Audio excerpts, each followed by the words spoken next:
Welcome to a special episode of the Central Pennsylvania Music Podcast, featuring the Mediatwist Group. Hello, and welcome to another Central Pennsylvania Music Podcast special. I'm your host, Daniel. And I'm your co-host, Alan. Today, we have Chris and Aimee Kurtz of the Mediatwist Group. Guys, thank you so much for your time and having us here. Thank you, guys. Thanks for being here. Thank you for having us.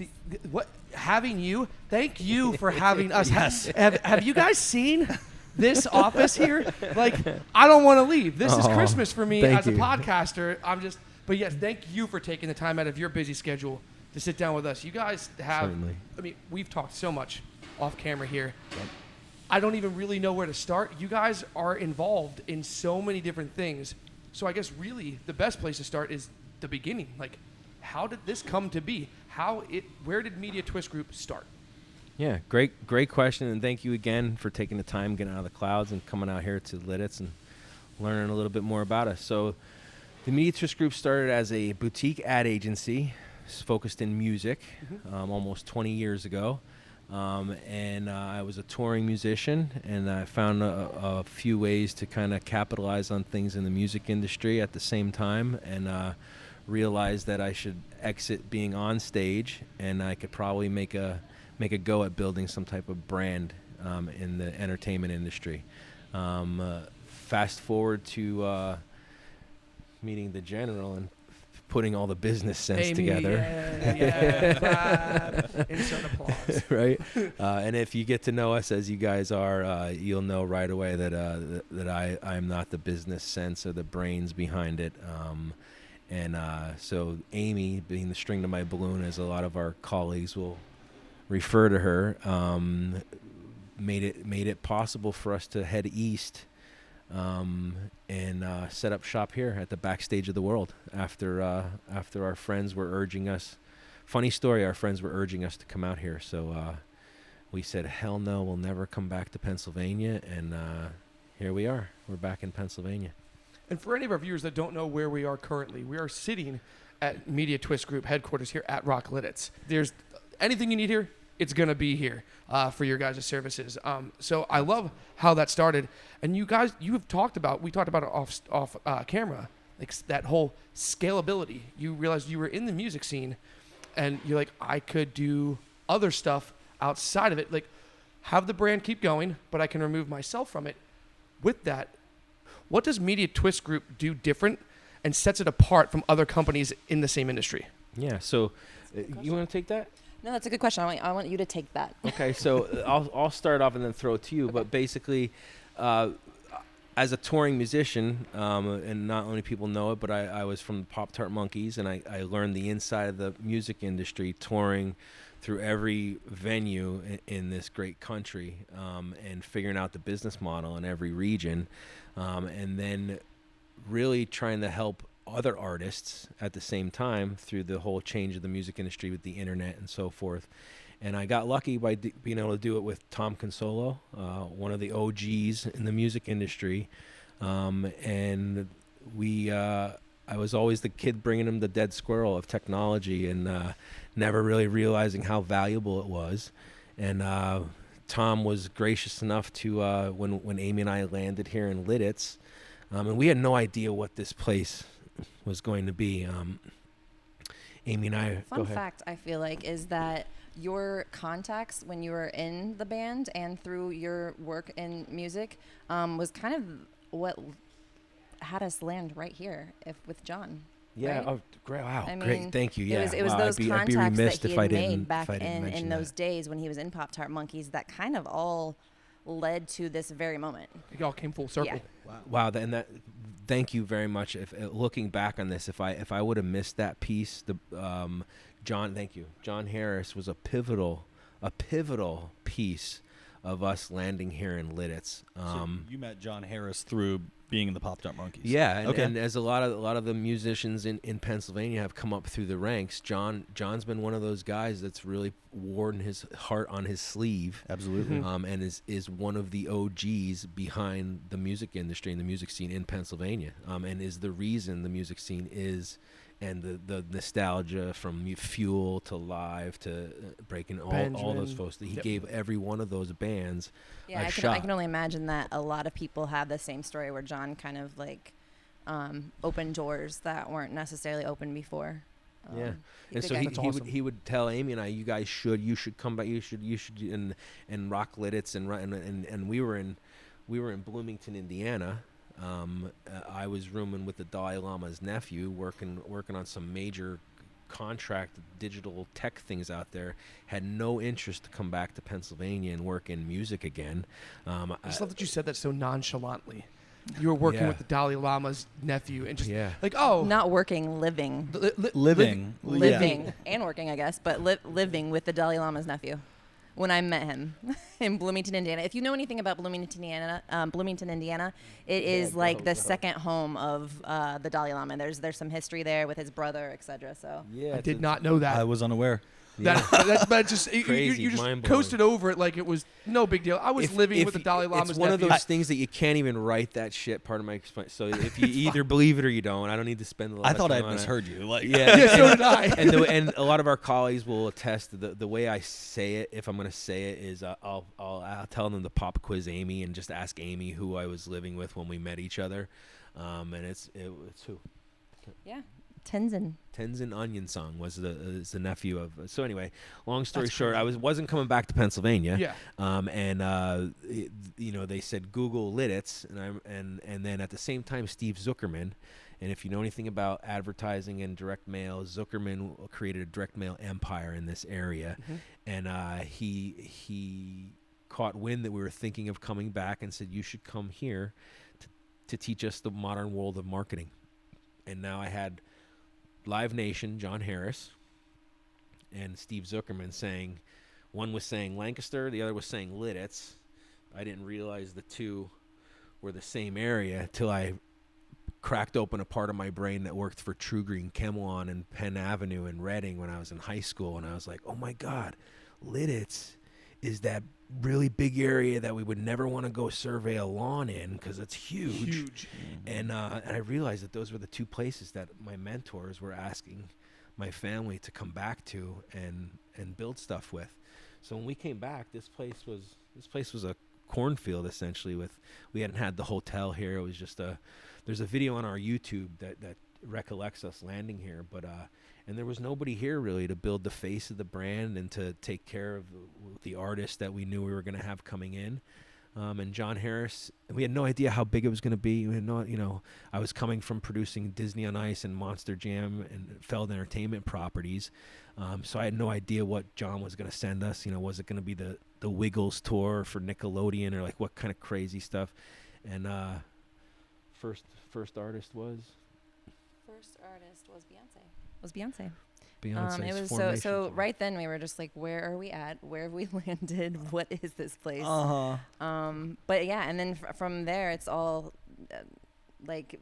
I guess Steve like gave you permission basically to be like, hey, if you help me with this, which Yeah. was click upon, So Steve, yeah. I will Right.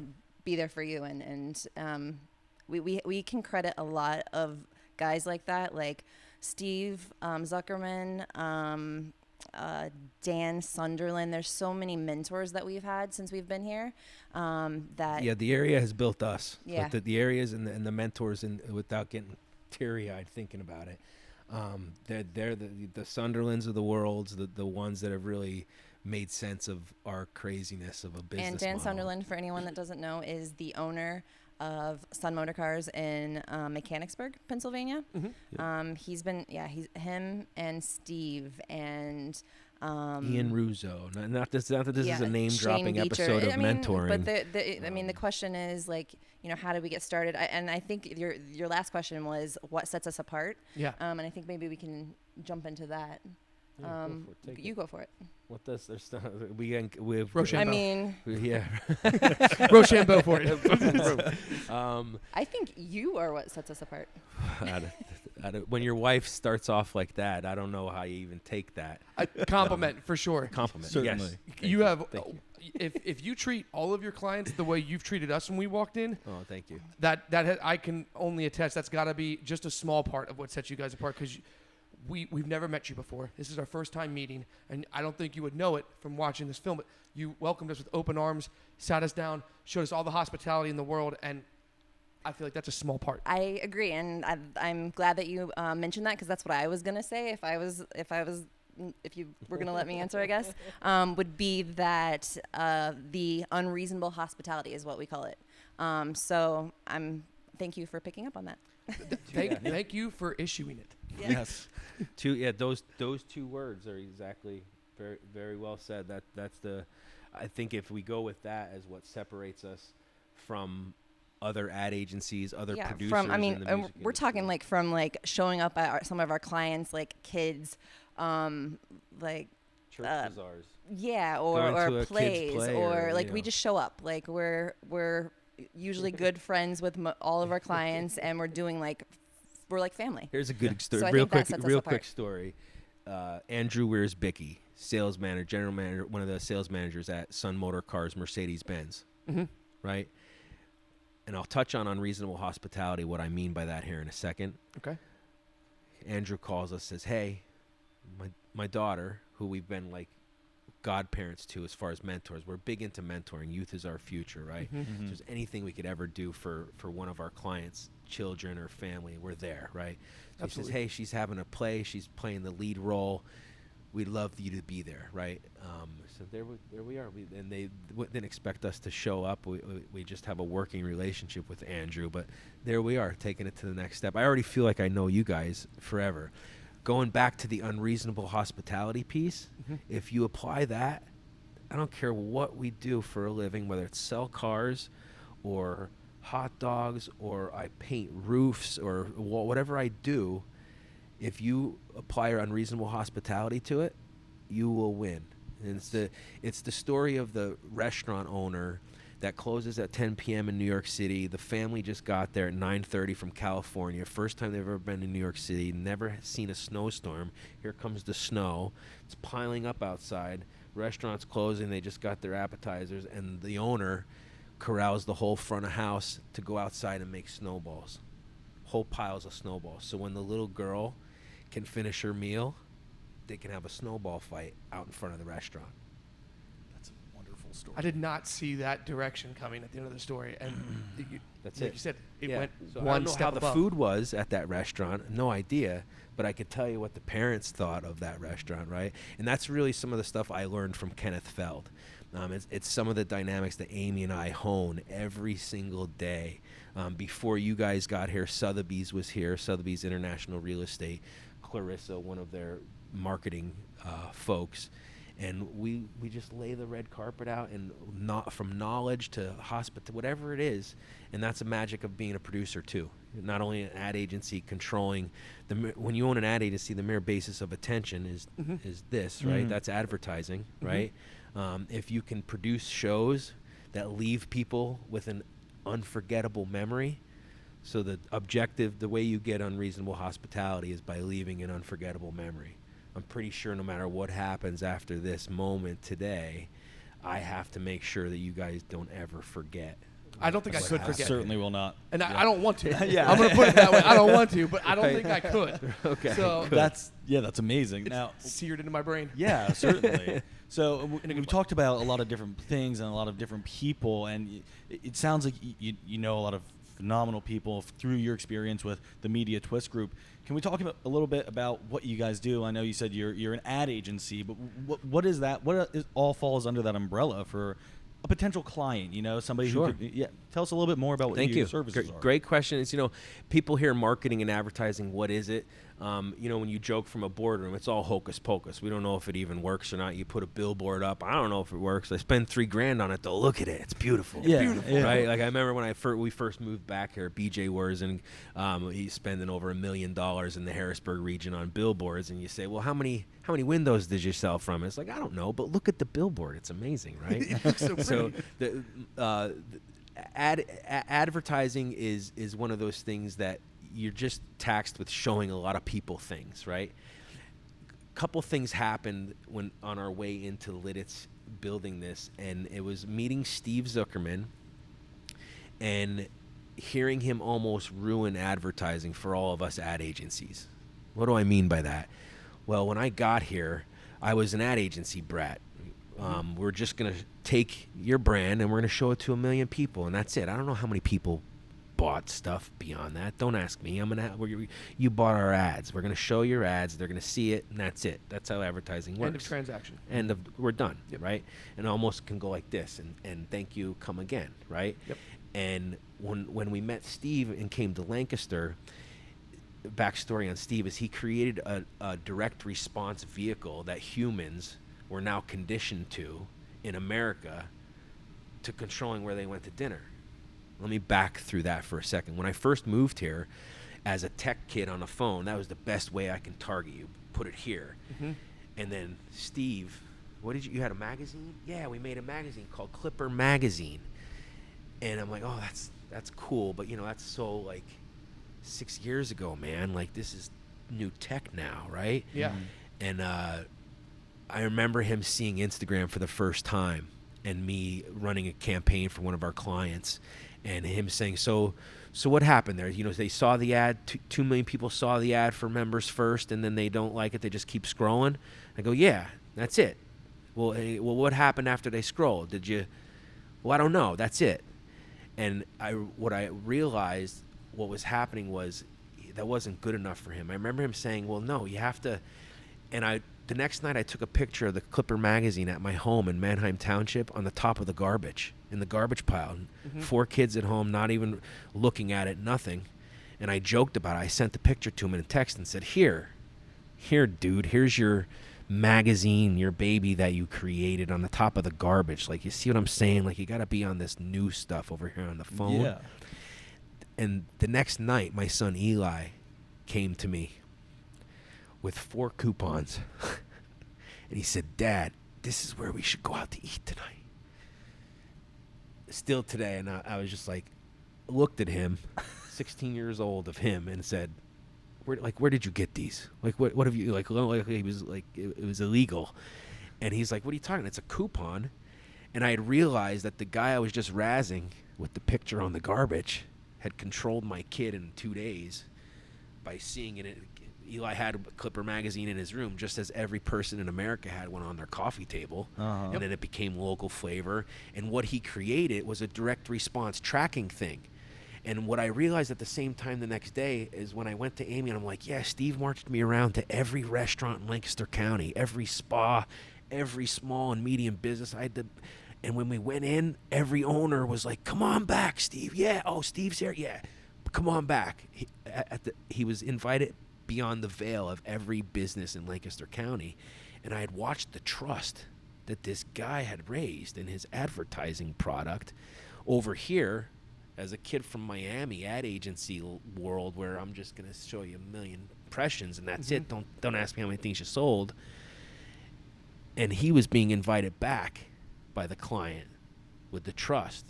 And me, they're just giving me money. They're not sure if it works. And that trust that he built with every business. And then I come to learn it was not just in Lancaster County. He has a sales team across the country that sold Clipper magazine. And those are the things about when you're going to offer a good product. Unreasonable hospitality, the memory. We'd be in boardrooms with Steve, and he would tell the lady that wanted the billboard and needed all the advertising because she was about to lose her business. He'd tell our whole team, just put it up, get her up there.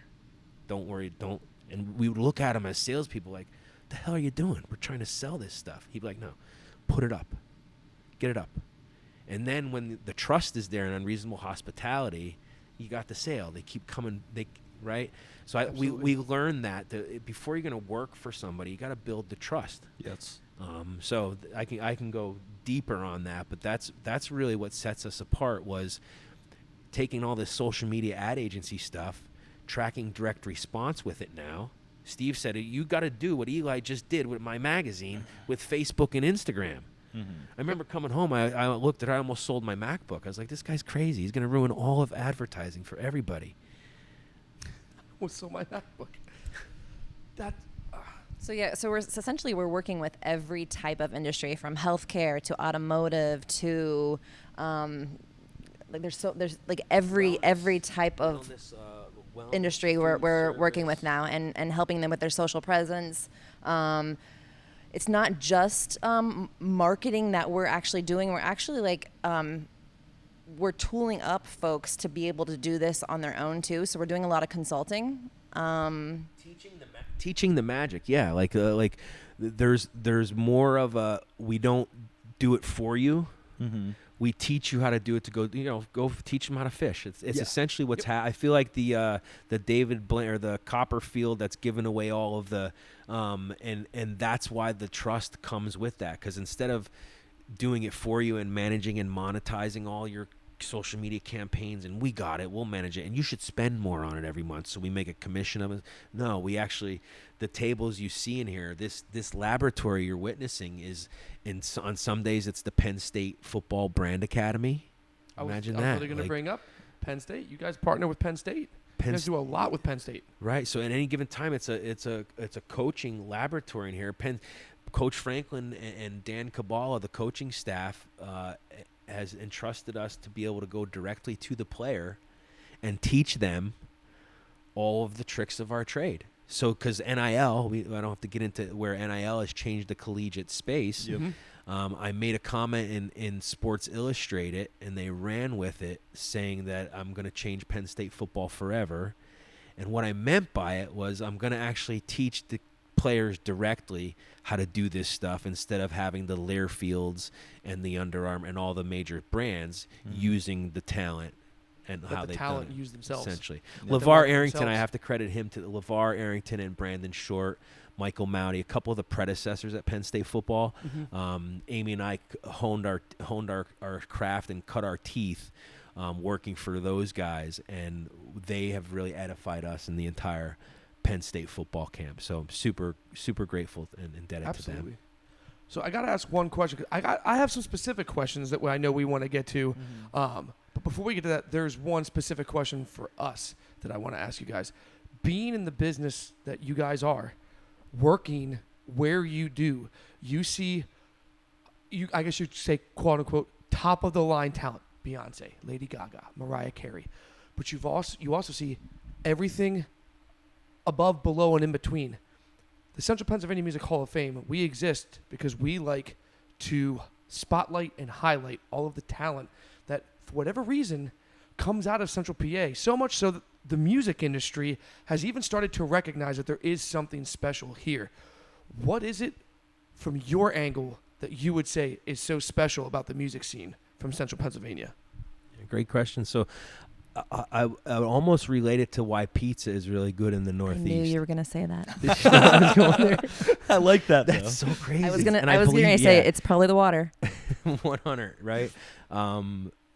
Teary-eye moments there, inside jokes. The water, they say, why is pizza so? I lived in Florida a long time, and stop making pizza down there. It's not there's no good pizza in Florida, so hopefully nobody gets offended by that.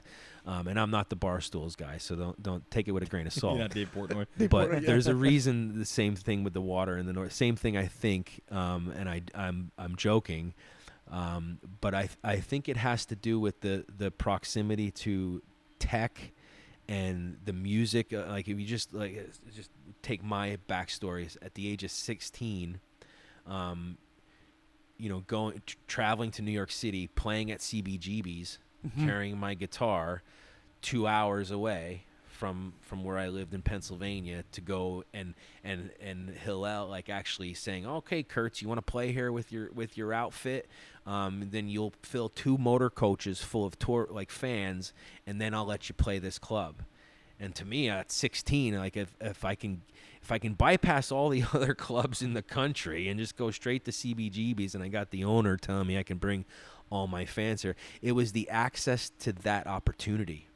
And the music scene in the it's no surprise logistically the tri-state area is the reason people live here is because they're access to everything, right? From how quickly from Baltimore to and so forth. Same thing with music venues and music scenes. When I came up, the music scene from DC, the 1230 from the Electric Factory to the New York City, the music scene that was popping and live touring. We did 280 shows a year, and a lot of those shows were in this nucleus. Pennsylvania had a music scene that rivaled the resort music scene in Florida. And those were our two big paychecks. That was why the Pop-Tart Monkeys moved to Florida, is because we were making most of our money in Florida and Pennsylvania, and the record label couldn't figure out where to keep us. But I credit it to that access to opportunity, and obviously crediting my mom and the folks that you have to have a support network. Absolutely. But if you just look at the slice of water that we came from, like when Aimee and I met, she's not from Pennsylvania. Who's one of your favorite rock bands ever to date? Oh gosh, that's a hard question. From Pennsylvania, start there. Live? Who else? You're when you ask Alexa to play me something that I want to actually defrag to, who do you ask Alexa to play? Someone from Pennsylvania. I feel like this is a test. It's one of your favorite artists you've gotten to see side stage when. Connor? No, he's not. Hard rock. Hard rock. I'm Breaking sorry. Benjamin. Breaking Benjamin? Oh, yeah. That's one of my favorites. Sorry. Fun fact, we interviewed them. First, anytime she asks Alexa to do anything and she has time to defrag herself, it'll be Breaking Benjamin. Yeah, that is true. That is His true. voice is Sorry. so Oh my gosh, I unique. feel horrible that I couldn't think of that now. 'Cause it's true. It's one of my favorite.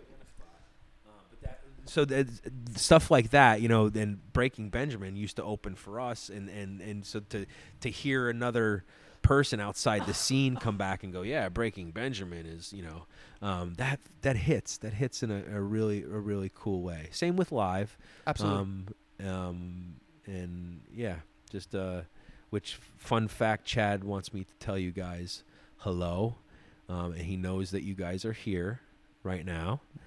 And I was running around on a phone call before this, and that was Chad, and he's here in the building doing his he enjoys being a business owner, right? So and if you little pop quiz, he's one of the owners of Tone Tailors, right? One of the coolest music stores in the world, I think, and. So we chatted before this. He asked me what all the cameras and all the hubbub was about, and he wanted me to let you know that he is excited to meet with you guys at a show coming up. I'm not sure exactly what I'm talking about right now, but That is amazing. For the viewers that aren't piecing these dots together, that is Chad Taylor of the legendary band you, sir. Live. And that he is knows who talking we about- are, He which knows is who we are. mind-blowing to us. So I mean, it's no big deal. It's no big deal, guys. I mean, Yes. I'm just. and he had hinted to. He said the time that you guys reached out, the band was going, and he's still piecing, and his new project is just absolutely out of this world. So that's why we were chatting. Aimee and I are helping him produce some stuff on that angle creatively. And we just saw him in a show a couple weeks back. Chad Taylor and Friends, amazing. Chad Taylor Friends at Zootropolis. First show just happened. Second show's already, I think, sold out. They had to put a second show, but it's Chad Taylor and Friends, and it is such a cool evening. And I'm looking forward to actually having him do something in here privately for a lucky company that's coming. I can't say anything about it. NDA stuff, but it's going to happen in here at the beginning of December. I mean, that's really some of the magic we have here. We like to produce some stuff. We're fortunate enough that one of the craziest, most talented scientists here, Michael Tate, Mickey, as he's affectionately referred to, has let us produce things in his black box. We did the Sammy Hagar stuff there. We love put Mickey's. DMC in there with a Star Wars spoof. So you said so some thank you, names there, I Michael think, Tate. that are worth bringing up. You're working with Sammy Hagar right now on a couple projects. Is that correct? Yes, sir. So elaborate on this. What's going on with Sammy Hagar? And Heard something about like wanting to help Maui when, unfortunately, that transpired, and something about a Kellogg's party. Yeah, we were having a party with Kellogg's actually when Maui, when all that happened, and they reached out to us on behalf of Maui, kind of asking if there's anything we can do. Just so happened that we had Kellogg's with us. We shipped like two pallets full of cereal over to Maui to help out. So that was kind of a cool. Yeah, Absolutely. It came to and full credit to Aimee on this stuff. There's the power connecting we do, and when you have a network, you can kind of, and then you go and you paint the happy trees like Bob brought. You paint the picture and power connected all that. She's the paint on the entire thing, putting it together. And so are you the Bob Ross? And it's like this isn't a mistake. It's a happy accident. Happy accidents, yes, and they're happy accidents. And maybe Bob, you didn't see his wife or whatever, but I have my wife. But when your wife looks at you and says, "Yes, we can make that a happy accident," that's literally like I woke up one morning and said, we can get Sammy Hagar here in Lititz if we produce 4 music videos for him. That was the challenge. We brought Tom Consolo here. It's been an art and a challenge of ours in this area to bring all of the biggest music productions here, from Five Finger Death Punch to without dropping names. That's what we want to do. We want to bring everyone here to spend their money in Pennsylvania. We have the Entertainment Economic Enhancement Program, which allows us to do that.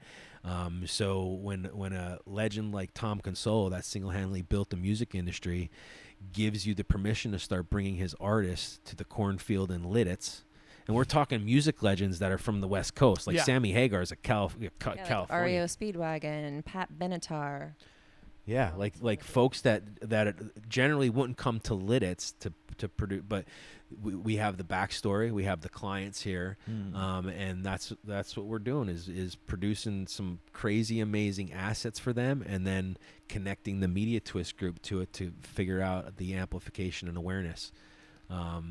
So you brought up Five Finger Death Punch, and I mean, I love, obviously we want to highlight all the success that you guys are having and all of the big names that you guys are bringing in, but I also want to highlight like one of the ways, I mean, and we kind of did with the Kellogg's sending the cereal over to Maui, which like that is incredible.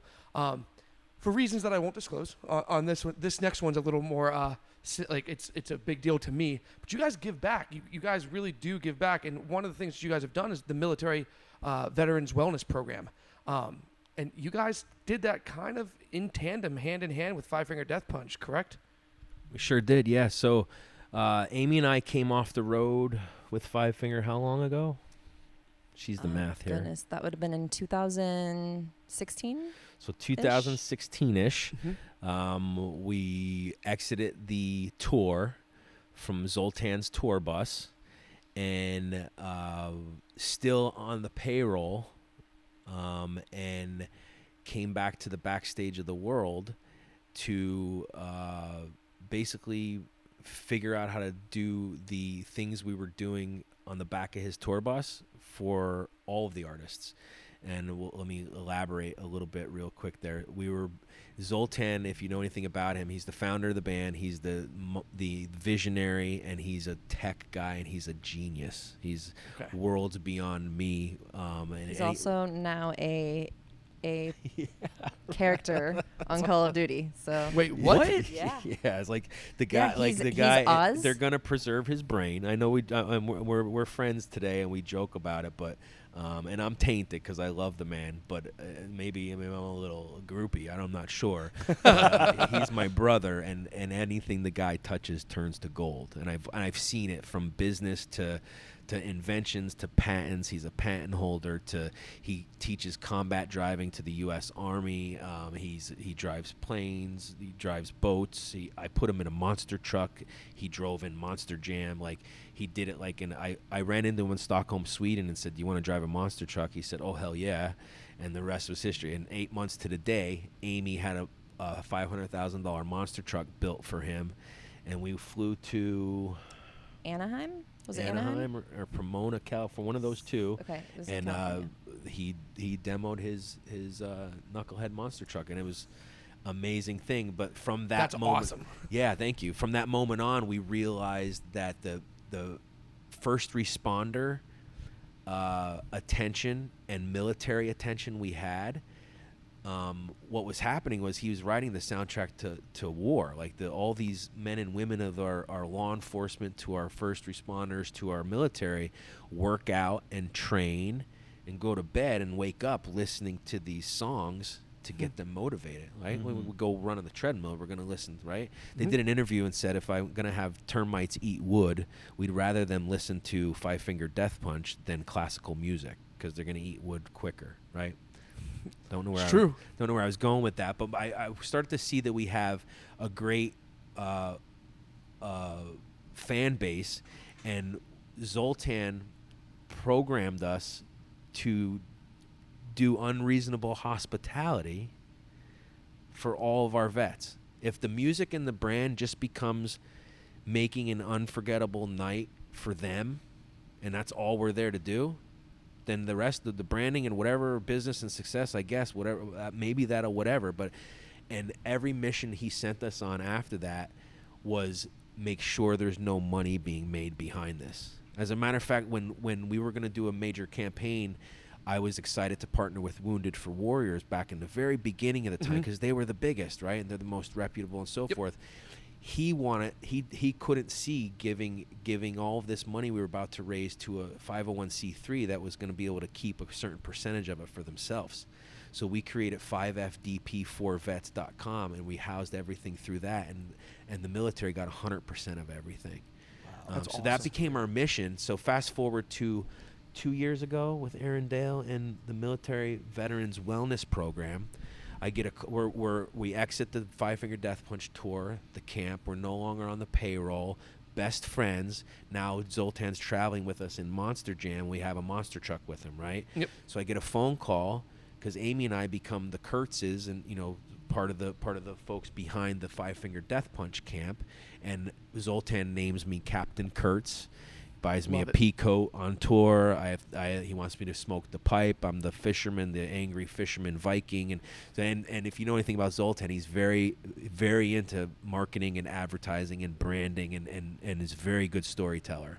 And so he built that ego in me, and so I became Captain Kurtz. And when I got home, I didn't realize that stuck, and I got a call from Aaron Dale, who referred to himself as just a copper from Canada who came from the Special Forces, and now he's a copper. So I heard that and was like, wait a second, like Special Forces, like amazing, thank you. And I said, what are you trying to do? He said, I'm trying to reach the band, and we want to use their Wrong Side of Heaven, Righteous Side of Hell video to help educate homeless veterans in Canada. And it was precisely the same reason Zoltan had made the video and used it in America.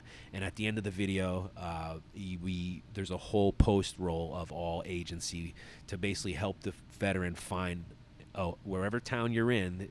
We listed the call this agency, crisis number, whatever it was. And long story short, Canada had seen this video, and Aaron Dale knew if he could just use this video to show the Vietnam effect, if you will, of how troops are being treated when they came home because they're wired for war. If he could use this video, they could have an effect in Canada. So 2 years ago, we started on this mission and Zoltan approved it and said, give them the video for free. And make sure nobody makes money off of this. Basically, was our mission to make sure that the nation of Canada can help save lives and save. And today, we're happy to report. I don't have the exact number. You can find it on Google, but over 100 lives have been saved by the Military Veterans Wellness Program. And just last week, we met with officials from our United States government in Washington, D.C., including the U.S. Veterans Affairs and the Department of Justice, the DOJ, and they are excited about cracking the program cracking it open here in America. That is awesome. Thank you. That's so great. Yeah. So, I mean, you've talked about Sammy Hagar. We've talked about Five Finger Death Punch. We've talked about Chad Taylor. We're talking legend after legend after legend. But guess what, guys? We're not done yet. I know there is something. There's a little project you guys are working on with Run DMC. Oh, yes. I want you to talk about that because there's another component that goes that, but I'm going to let you talk about the Run DMC, that whole part first. All right. Yeah. Boy, how do we start on that one? But is there an NDA for this? Are we allowed to talk about we're this? good. It's a weird story kind of how it all so came together. let's start off with how we met Daryl McDaniels of Run DMC. We met him from Sammy Hagar. So you're only in this industry. You're only as good as your last song, right? You're only as good as your last song, and then they find out because of your last whatever you did. It's always been like that. Yep. If you understand that in business, from project to project, you'll be setting up your next pitch on the climax of the one before it, right? And that's how we've always done it. So, Run DMC reached out to Sammy, and Sammy said you should go to Lititz and see the Kurtzes. And so Run DMC called us literally off of the referral from Sammy and said, I know you guys can help us. And he immediately just went into rapping on the phone. He went into, as a producer, when we get calls, they get right to it. They got 13 seconds with us, and where we have a 6-second attention span, and it's probably got to be something to keep us interested that we know could be viable, right? So, and there's DMC on the other end of the line with you. You have, and I'm like a kid that I have a rap legend on the phone with me, and then he's like, and he doesn't talk, like he doesn't, and he doesn't have a conversation like this. It'll literally be scatting and rapping and spitting. Everything he says, whatever you ask him, it'll be and then it may not sound like a rap, but he'll say it again, and it's while we were walking around the campus, whatever it was. I was with his son a lot of the times. He has us teaching his legacy up, how to run the music beyond his catalog and stuff. And as we'd walk around with Deason or Aimee would be over here, he'd be in the corner by himself, just like walking in a circle, just rapping stuff. He's got hundreds of years of material in his. So of course he tells us he's got this idea. He loves Ford trucks because that's what all the rock stars come to us with, is they know we can get them sponsor entitlements and sponsorships. So, hey, I wrote this rap about Ford trucks. So he immediately goes off about this rap about Ford trucks, and he needs a rock band. I got to get a rock band, Kurtz, to put behind this. And he basically wrote the whole song on the phone to Aimee and I in the first 30 seconds of meeting us. And as power connectors, like matchmakers, if you will. As soon as I heard it, I said, you need a rock band. We got a rock band, right? And if you know anything about Atrium and Pod 5 and Aurora and Dr. Slovak and how that whole brand and Chad Taylor and all that stuff, how that got started over here, you'll know that there was a band called Galactic Empire that sprouted out of that. Hey, the boys. Right, the boys. I know you're from the inside as well, and the whole August Burns Red, and just the amazing talent of kid. I say kids. I'm 46. Maybe they're a little younger than me. I don't know, but kids. I say kids too. When they put the 7th string on the guitar, I tapped out. My brain wasn't big enough, and then I watched these kids go just ham on this new type of guitar playing. That's Galactic Empire. And Grant and Carson took this thing to a whole nother level of scalability, to where they're not even on the tour bus right now. They're at home in their pajamas while their business and their band is scaling the world on tour. That's incredible. So yeah, like when we heard that that DMC had a new song he was so excited to talk to us about, called Metal Man, and it had the words intergalactic in it. And the guys at Galactic Empire were about to put on a show at Mickey's Black Box. We were helping them with the marketing of it. I was like, hold on, like DMC has a song called Metal Man, right? This is metal music, Metal Man, that has the actual words intergalactic. Like they have to join forces. You're not. You're telling them you can't say no.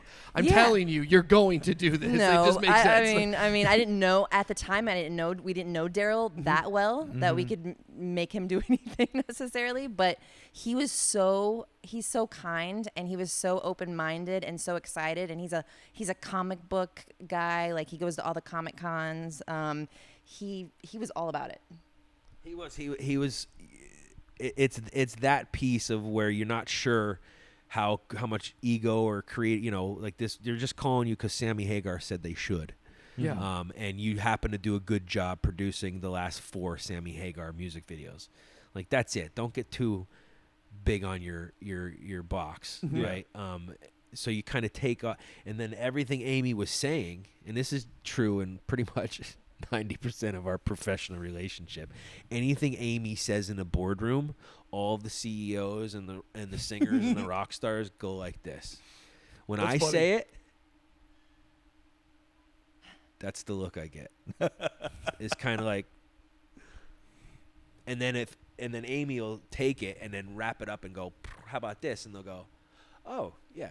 Yeah, so she was doing that with Daryl, and that was the creative piece. But this was in our master bathroom one evening after Daryl said I needed a band, and she said it's Galactic Imp whatever, and so she brought that up, and then here we go producing the Metal Man with Galactic Empire. That's crazy, yeah, crazy stuff. That is absolutely mind-blowing. I have to say this, and I want all the viewers here that are watching this to know, if you ever get the chance to come here to Rock Lititz, talk to Mediatwist, your mind is going to be blown. And I mean this in a very good way. Like, I mean, if I had the money and the need, I would be right here. I wouldn't be leaving. I would be entrusting you to everything. Yeah. Thank you. Thank you. That's very, very kind of you. You're very We welcome. Appreciate that. So I'm curious, at what point did you get involved with the Central Pennsylvania Music Hall of Fame? Yeah, that was a John Harris thing again. I would go ahead and say, like, when you and you guys know this because you know exactly what I'm speaking when it comes from anything from the Millennium Music Conference to all of that Harrisburg, I mean, it's the capital of the state, but there's also some other things. There's like there's like Frank Schofield is in Harrisburg. And that name may not do Harrisburg anything University to you. presents. Yes. Right? Yeah. John Hare, there's some OGs of not just the music in it, but the radio industry. Like, the radio industry is what a lot of these legends cut their teeth on when they spent media money when they came to the tri-state area. So, like, the OG radio guys like Schofield, and I can go on and like Eddie Collins and go on and on and on in this area. That's generally the part, I think, the glue that this whole piece works off of. It's an amazing thing to really call an artist and say, come to Lititz, and they know someone here, or you run into somebody who works for Elton John or whoever, and they're like, oh yeah, I've been there, or and it's getting kind of crazy. It's truly a remarkable time to be alive here in Lititz. For 6 years, I've been the crazy guy saying this is the new Burbank. This is before we had a tax economic loophole to actually get the star here and stuff. And I've been saying this is the new Burbank for that reason. Or telling guys like Zoltan Bathory of Five Finger, like, you want to use Claire Global because they're the best in the world. Not just because I live in Lititz and I'm saying it, like, and then for them to see it and actually, and to know, like, the reason Paul McCartney comes here, or the reason Edge comes here is because he's getting his guitar wired down here at Chad's Is that place. actually one of his guitars over there? I can't speak to it, but I could, here's what I can tell you. I can tell you that Bob Bradshaw, is, and if you just Google that, as a guitar player that I was, Bradshaw is like the top of the food chain of scientists in guitar wiring and racks and heads and stuff. Okay. And he made this thing that I could never afford when I was in the Pop-Tart Monkeys called the Bradshaw switching system. Never had one. Chad Taylor had one because he was in live, right? He's Chad Taylor. Yeah. So when that happened, Chad went out to L.A. and was fortunate enough to use Bob Bradshaw to wire his whole tone and rig and so forth. And when I came here years later, I swore I saw Bob Bradshaw at the Giant.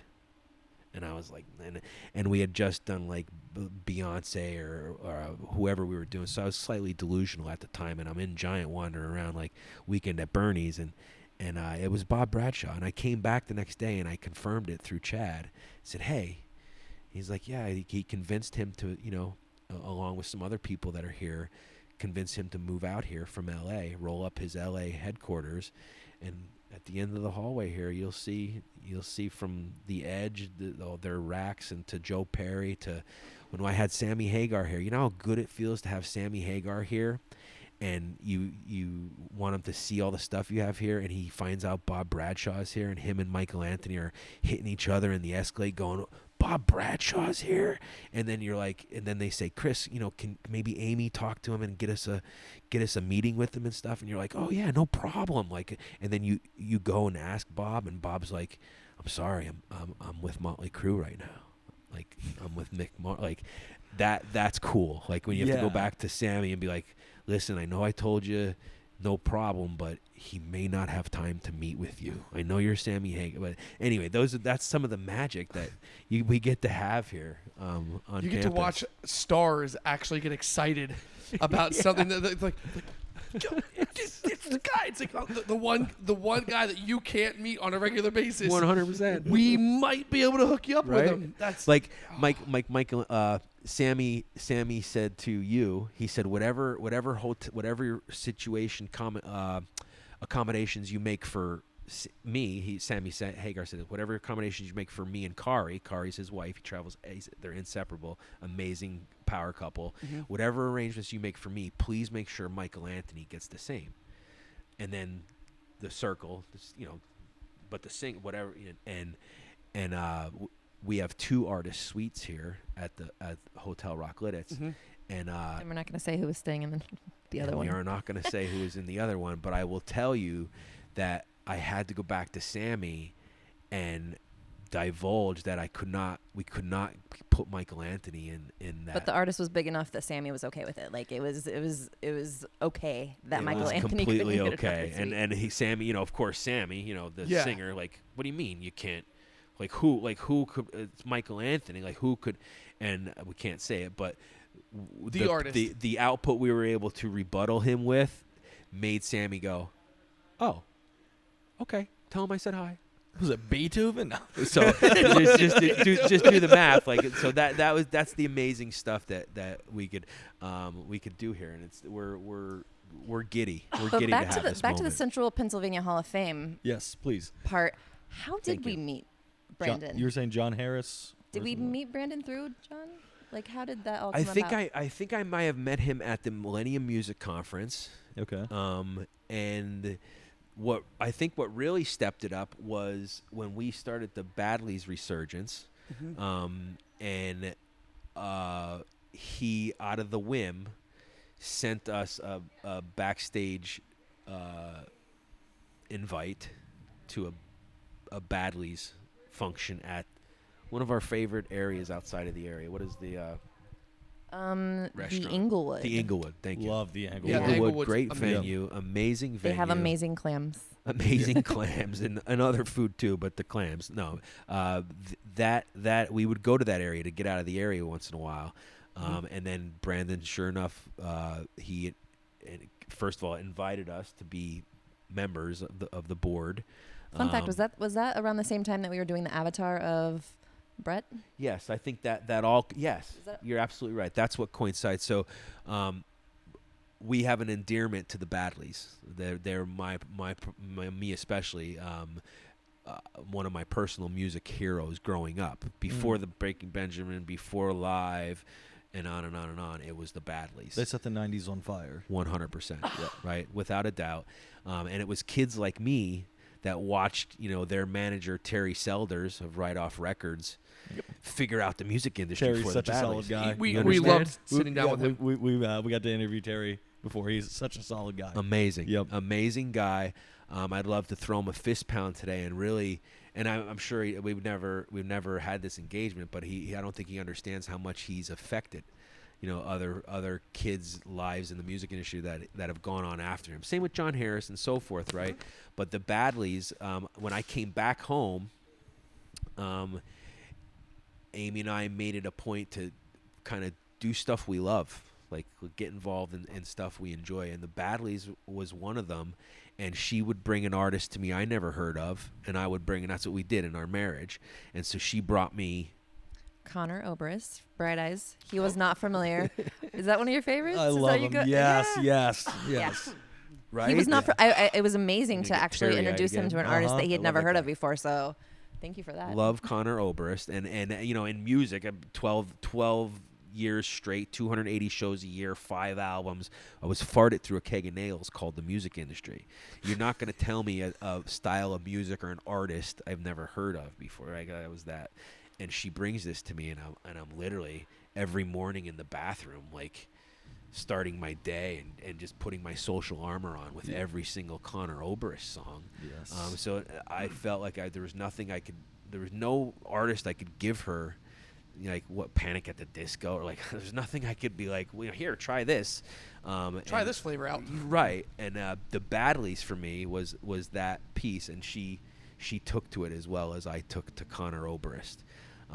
And so that was our thing for a while, and I reached out to Brett. And I would do it throughout the years when I was producing for Monster Jam. I had to get anthem singers. I would produce the Wilkes-Barre, the Casey Plaza, the arena there, Mohegan Sun Arena, and I would bring him in to sing the anthems and stuff, just because I wanted to have an engagement with him. He's my musical hero. Hey, do you want to come sing the national anthem at the Wilkes-Barre? Of course, I'll, and He's so nice. He'd show up, Bray. He'd show up by himself, carrying his guitar, zero ego. Like, I'm here to do Literally a job. the nicest person I ever met. Like, Yes. I was like, when we found out we were going to sit down with him, I didn't know what to expect, but I was surprised. Like you said, no ego. He was just so excited to meet us, shook our hands like we were anyone else, and I was just like, what is going on right now? So down to earth, yeah. I was like, you're not a real person. It's he's a prime example of being brought back down to life and realizing that celebrities are people too. And 100. Yeah. And so watching guys like that, you kind of learn how to be and stuff. So I credit guys like that, especially musicians. So fast forward, I reached out to him when Aimee and I had an opportunity to start another company called Virtual Talking Machine Company. First Web3 record label in the music industry. We're signing deals with Sammy Hagar now, preserving their legacy through VolCap and so forth. I said, you know what? I want Microsoft Avatar partnered with us in Ashburn, Virginia. They were giving us like $40,000 worth of free technology to just use for whoever we wanted to, because they wanted to show the music industry this tech. And so who am I going to go bring and scan? Brett Alexander. Of course. That's exactly who I'm going to get. And I had an opportunity to get Jason Bonham to Sammy Hagar to REO Speedwagon, and I can go on and on and on and on and on. And I chose Brett Alexander as the first one to do this, because selfishly, that's what Aimee and I could do in our career. And so there we were in Ashburn, Virginia, getting his Avatar scan. And part of what we did there was invite Brandon Valentine for creating the Central Pennsylvania Music Hall of Fame, which I think is an amazing thing. And all the things we talked about today, it's a needed thing based on how unique our music scene is and the product that's come out of the scene, all of it. It makes sense. So for that, we're forever in debt. And I think all musicians and any professional entity that is based off of or in the music and entertainment industry should be thankful to Brandon for that, and as I was. So we invited him. He was the only other person that came with us down to Ashburn, Virginia, to come see the scanning of Brett Alexander's Avatar. That's amazing. It all comes full circle. It really does, doesn't it? Chris, Aimee, I want to say it has been, we let one slip earlier, so we're going to let one slip now. It's been a hell of an experience sitting down with you guys, and I really wish we could keep going, because I feel like we could just go well into the wee hours of the morning if we really wanted to with We're ready. all the stories we could say. Good. But on this one, we're going to have to wrap here, and I honestly, I cannot wait till we get to sit down with you guys again and just hear about all the more mind-blowing, incredible things that you're going to tell me the next time I see you. So I just want to say thank you so much for taking the time out of your guys' busy schedule, sitting down and talking with us. Yep. We really, really appreciate it. Thank you, and you guys are welcome back anytime. Oh, we will take you up on that. And I mean, we covered so much. I hope we got to cover everything. And Yeah. If not, come on back. Thank you from the bottom of our heart for taking the time. What you guys are doing and highlighting is absolutely amazing. So thank you for taking the time and doing that. of course, Well, thank you, Chris. Thank you for your time and your contribution to the community. Well, ladies and gentlemen, until the next episode, we'll see you then.